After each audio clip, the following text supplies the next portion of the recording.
Welcome wonderful viewers. Every 1 or 2 years I do a complete cleaning and recabling of my system. This is part 2. I hope you will enjoy. In part 1 I explained why I do this and I removed all the equipment from the room. If you have not seen part 1, there is a link in the description box. Make sure to watch that one first. Now the aim of all this is to clean all the equipment rack, but also those hard to reach places like beneath the equipment rack. So now that the space is empty, I can clean and vacuum the whole room. I did not video that, but after that it was time to treat my equipment rack. Now this rack is made of real maple, and to keep it in good condition you need to treat the wood every now and then. I use beeswax to treat it, and this is good for the wood and it gives it back its shine. Okay, so another chore is to attend to my rack. This is real wood, this is real maple, and it needs attention every now and then. So I'm having a cloth to clean it, I'm having some beeswax to wax it, and a cloth that I use the beeswax on. So first, let's clean the surface. Now if you want to, you might do a little bit of sanding on it depending on the state of the surface, but this is okay for me. So step 1, step 2, the beeswax, I heat it up a little bit, put it on the radiator so it becomes a little bit more easy to handle, and then you just put it on here. Now doing that is quite the workout, but fortunately it will take another 1 or 2 years before I have to do it again.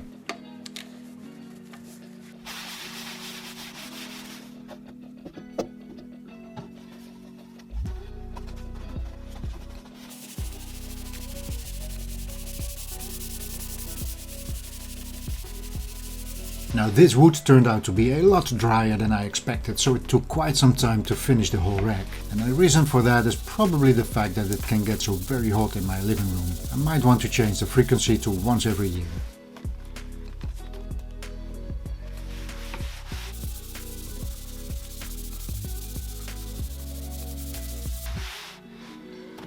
Okay, so this is going to take a while, so I'm just going to continue, but you get the picture. This is what you can do to revitalize, to take care of your real wood audio rack.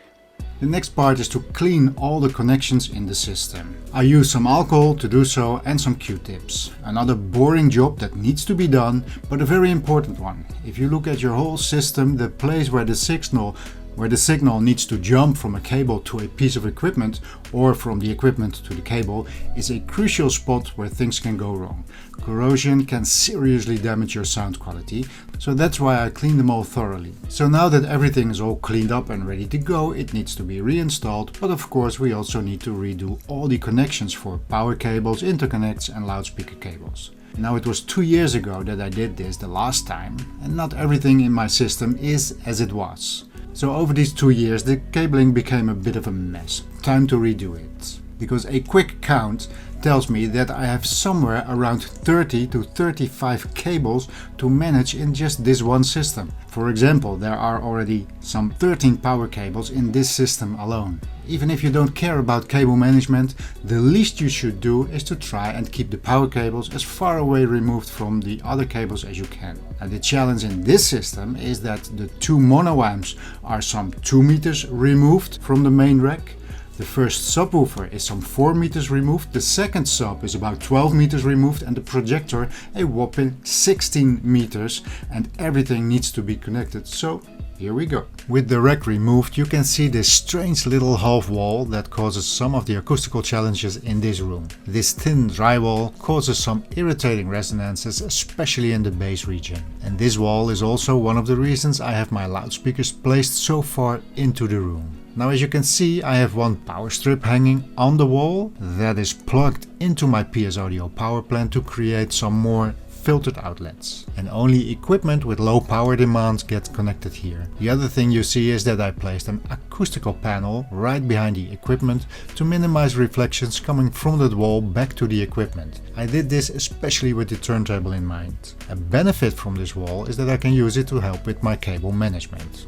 Also, what you see here is the Furutech box that is connected to my dedicated power line. It gives me two outputs and they are used for system equipment only. The grey cable down below is the Ethernet cable. And last but not least, there is a little system that is needed to have the HDMI image from the Oppo Blu-ray player transported all the way to the projector that is 16 meters removed, and instead of having a very long HDMI cable that could give me some trouble, I have this little box that converts the signal into a Ethernet signal right after it leaves the player, and it converts it back to HDMI right before it enters the projector. Long HDMI runs always gave me some problems, but this works perfectly. To help me manage all these cables, I use some of these cable guides. You place one part on the wall, you put in your cable and the top clicks right on. And because they are white instead of black like most power cables, it looks much better on a white wall. The HDMI extender is screwed onto the wall, so it is as close to the HDMI output of the Oppo player. This makes it possible to use a shorter HDMI cable,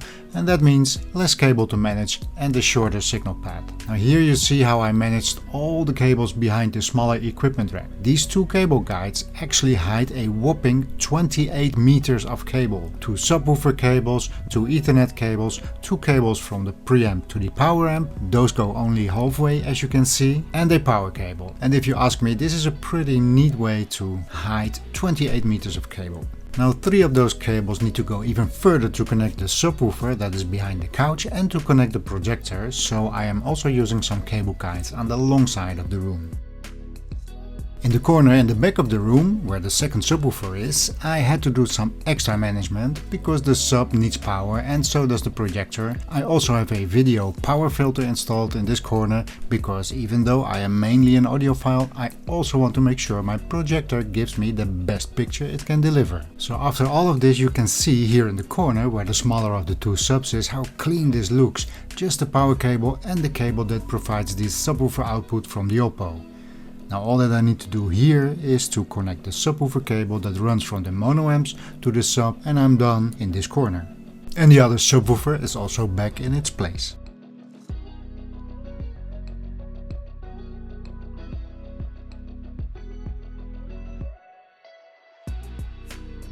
And so we come to the end of this cleanup. This video was shot right after the cleanup, so my main amplification at that time was out for repair. The Q acoustics you see there, they are sold by now. I understand that cleaning up may not be the most thrilling subject for a video, but I still hope you enjoyed this little video and maybe it got you thinking about your own system. Let me know in the comment section. So I'll leave you with a quick recap. So 1, I emptied the room, I cleaned and vacuumed the room, I waxed the two equipment racks, they are nice and shiny now. I cleaned up all the equipment and I cleaned all the connections, both on the equipment but also all the connectors that are on the different cables. Then when putting everything back, I paid extra attention to my cable management, and now it is time for me to end this video and play some music on my fresh system. Thank you for watching, consider subscribing if you haven't already, and I see you in the next one.